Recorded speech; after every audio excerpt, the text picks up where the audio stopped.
Welcome to unique और technical classes. हम लोगों ने पिछले वीडियो में कलर कोडिंग तक देखा था। आज बहुत ही इंपॉर्टेंट चैप्टर है थोड़ा, एक टॉपिक है डीसी सर्किट के ओम्स लॉ, ओम का नियम। ओम के नियम के अनुसार जब किसी रजिस्टिव सर्किट में भौतिक अवस्थाएं क्या होती हैं? ताप, दाब, या उसकी कोई लंबाई चौड़ाई में कोई वृद्धि हो जाए या उसमें कोई कमी आ जाए।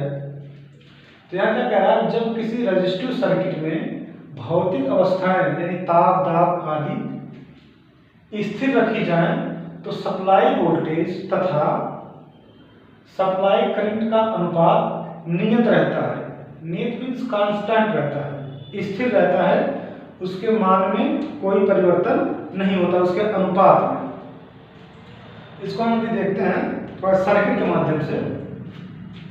रजिस्टिव सर्किट का मतलब होता है कि जो रजिस्टिव लोड हो, जिसमें लोड तीन तरीके के होते हैं, रजिस्टिव होता है, कैपेसिटिव होता है और इंडक्टिव होता है। तो यहाँ रजिस्टिव सर्किट की बात किया जा रहा है जिस लोड में रजिस्टेंस प्रेजेंट है। तो एक सर्किट हमारा है,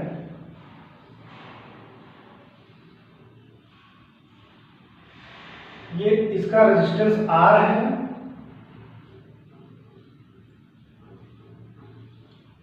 इसका सप्लाई वोल्टेज V है। जब इस सर्किट में हम सप्लाई कनेक्ट करेंगे V वोल्ट, तो इसमें एक धारा फ्लो होगी जिसको हमने I कहा। तो यहां पे आपका R क्या है? R आपका रेजिस्टेंस हो गया और V आपका हो गया सप्लाई वोल्टेज और I आपका हो गया सप्लाई करंट। तो ओम का नियम क्या कहता है? किसी भी रजिस्टिव सर्किट, या आपका रजिस्टिव सर्किट हो गया, में भौतिक अवस्थाएं ताप, दाब यानी कि उसका जो टेम्परेचर है उसमें कोई परिवर्तन ना किया जाए, और जो इसका दाब मतलब ना तो इसको बढ़ाया जाए, इसकी लंबाई ना इसकी चौड़ाई, कुछ भी बढ़ाई घटाई ना जाए।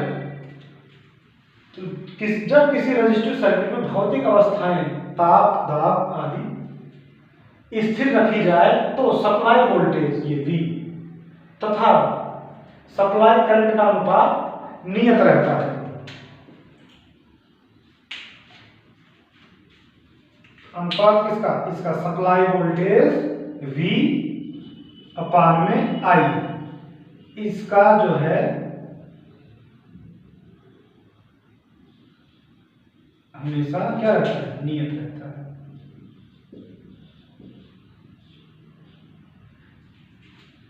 इसका जो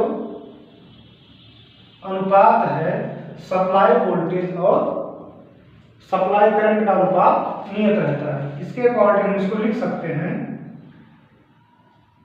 I is directly proportional to V।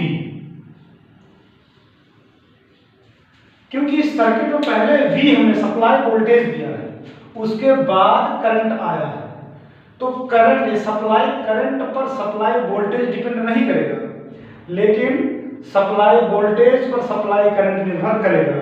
अगर हम सप्लाई वोल्टेज का मान कम ज्यादा करेंगे तो इसके अकॉर्डिंग आपके सप्लाई करंट के मान में भी परिवर्तन होगा।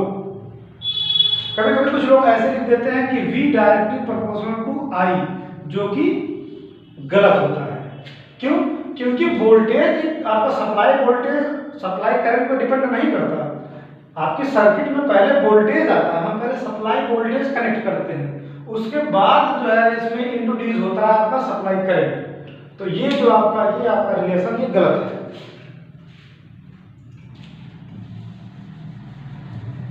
अब यहाँ पे सप्लाई जो है हमने कनेक्ट किया दोनों टर्मिनल पे, तो हमारे पास धारा I आ गई जो इस रेजिस्टेंस में प्रवेश करेगी। तो यहाँ पे कुछ वोल्टेज ड्रॉप होगा। वो वोल्टेज ड्रॉप क्या होगा? इस रेजिस्टेंस के कारण वोल्टेज ड्रॉप जो होगा हम उसको स्मॉल v मान लेते हैं। जो पावर लॉस होगा, जो वोल्टेज का ड्रॉप, जो वोल्टेज में गिरावट आएगी, कमी आएगी वो इस रेजिस्टेंस के कारण, उसको हम मान लेते हैं स्मॉल b। अब ये रिलेशन कैसा था? ये रिलेशन आपका था, ये था रिलेशन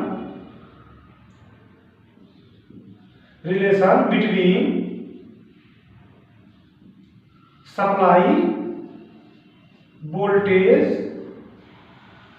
एंड सप्लाई करंट। ये जो रिलेशन है, ये रिलेशन किसके बीच में है? सप्लाई वोल्टेज और सप्लाई करंट के बीच में। तो ये सही है रिलेशन। अगर ये कहता है कि रिलेशन बिटवीन, इधर देखते हैं,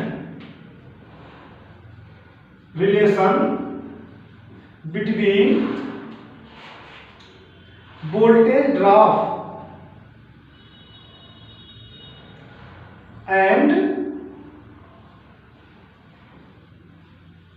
सप्लाई करंट, तब यहां पर रिलेशन आपका बनेगा small b directly proportional to I। अब यहां पर ये रिलेशन सही है। क्यों? क्योंकि इस सर्किट में, इस रेजिस्टिव सर्किट में पहले हमने क्या किया? वोल्टेज, सप्लाई वोल्टेज को कनेक्ट किया। इस सप्लाई वोल्टेज के कारण इसमें धारा बही आई, उस आई धारा के कारण आपका वोल्टेज ड्रॉप हुआ इस रेजिस्टेंस में। तो सबसे पहले ये इंट्रोड्यूस हुआ, उसके बाद ये इंट्रोड्यूस हुआ, उसके बाद ये इंट्रोड्यूस हुआ।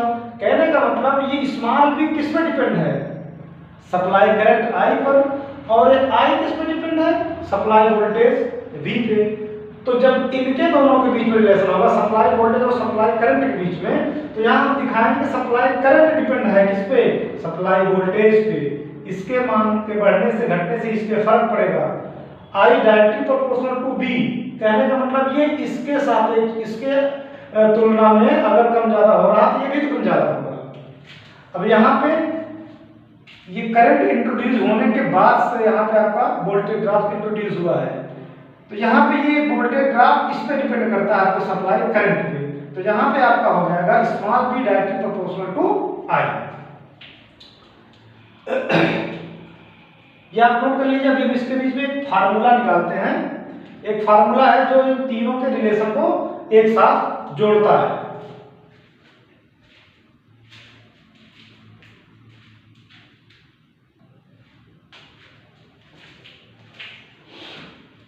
चलिए इसको हम हटाते हैं, अब आगे देखते हैं।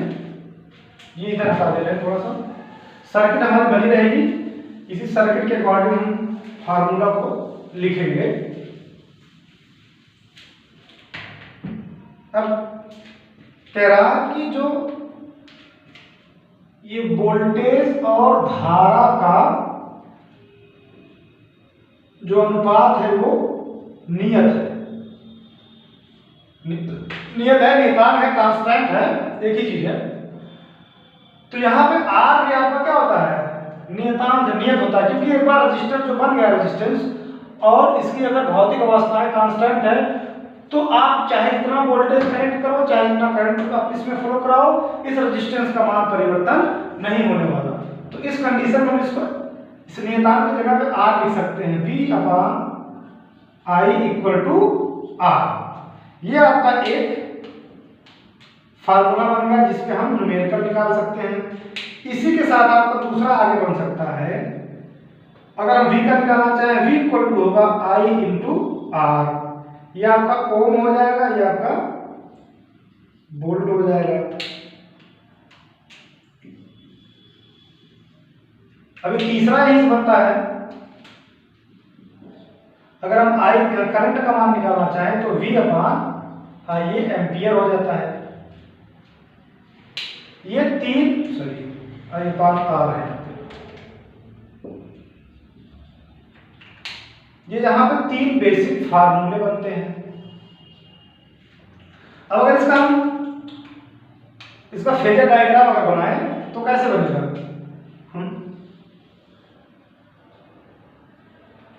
अगर हम ऐसे इसका फेजर डायग्राम बनाएं और एक तरफ यहाँ I दिखाएं और यहाँ पे वोल्टेज दिखाएं V, तो क्या हो रहा है, ये दोनों का अनुपात नियत है। अगर ये 0 है आपका करंट तो वोल्टेज भी 0 है। अगर आपने वोल्टेज को यहाँ थोड़ा बढ़ा दिया तो उसी रेशियो में करंट भी बढ़ेगा। अगर आपने वोल्टेज को यहाँ कर दिया, इससे देखिए आपने अगर वोल्टेज को यहाँ पहले किया तो आपका करंट यहाँ पहुँच गया, इधर वोल्टेज इतना बढ़ाया तो यहाँ पे करंट आपका यहाँ पहुँच गया। ऐसे आप बढ़ाते जाएंगे तो ये भी बढ़ता जाएगा। अब हम इसको जब मिलाएंगे ऐसे करके तो हम क्या देखेंगे कि जहां आके मिलते हैं सब एक ही पॉइंट पे,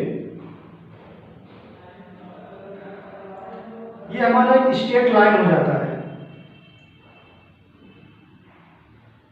ये हमारा जहां आके मिलता है ये स्ट्रेट लाइन हो जाता है और यही आपका आर कहलाता है।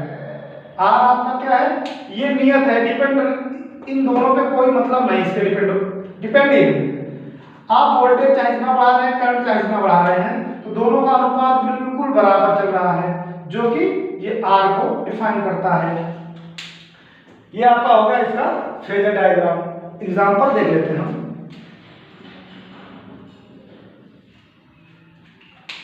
एक सर्किट है, मान लेते हैं कि ये यहाँ पे 5 ओम का रेजिस्टेंस लगा है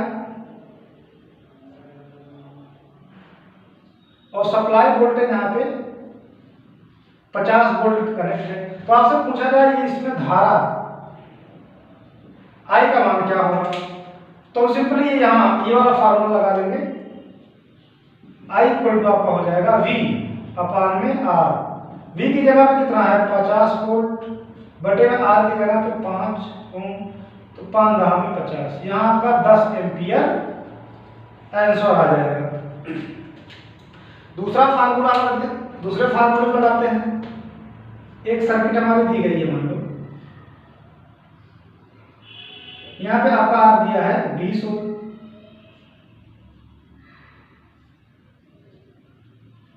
और इसमें धारा 5 एम्पियर जा रही है। आपको V का मान निकालने के लिए कहा गया, तो आप क्या करेंगे, ये V वाला फार्मूला यहाँ रखेंगे, ये जो आपको दिया गया है, आप लिखेंगे V equal to I into R। तो यहाँ से आपका I का मान कितना है 5 एम्पियर गुणे में R का मान है 20 ओम, तो V बराबर आपका हो जाएगा 20 पंचे 100 वोल्ट। ये आपका हो गया सप्लाई वोल्टेज का मान। अभी एक और देखते हैं एग्जांपल, ये पहला हो गया एग्जांपल, ये दूसरा हो गया, अभी एक तीसरा। एक सर्किट दी गई है,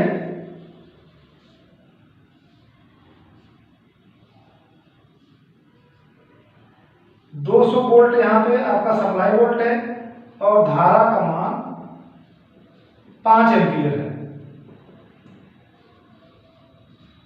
200 वोल्ट है, धारा का मान आपका 5 एम्पियर है।